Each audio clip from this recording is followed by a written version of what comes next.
नाज़रीन, मलेर खां मुश्ताक अबोली रिपोर्ट मूजिब सॼे मुल्क जे मलेर जे मुख़्तलिफ़ इलाइक़नि में मचसानी ख़िलाफ़ शिया हैदर करार पारां मुख्य क़ौमी शाइरा गुज़िरियल 18 कलाक ताईं बंदि करे धरना हया हुआ।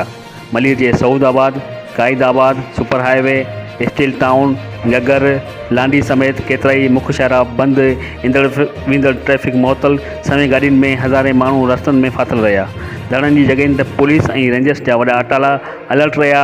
उन मौक़े ते शिया अॻवान हसन अल हुसैनी, मंज़ूर गिलगती, निशान हैदर ऐं ॿियनि चयो त पाकिस्तान में शियनि जो क़त्लेआम का बि नई ॻाल्हि न आहे। हर दौर हुकूमत में यज़ीदियत खे हथी ॾिनी वेंदी आहे।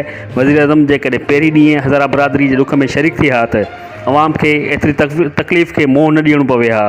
उन चयो त क़ुर्बानी जो तसलसल शहदाई करबले खां हलंदो पियो अचे। हुसैनीअ जो रस्तो इख़्तियार कंदे क़ुर्बानियूं ॾींदा पिया अचूं, जेको अॼु ताईं जारी आहे। अॻवाननि वफ़ाक़ी हुकूमत खां मुतालबो कयो त बेगुनाह क़त्ल कयल पोरियतनि जे क़ातिलनि खे गिरफ़्तार करे कैफ़रे किरदार ताईं पहुचायो वञे। हर ख़बर अव्हां जी पहुच ताईं। ॾिसंदा रहो सिर्फ़ ऐं सिर्फ़ STV न्यूज़।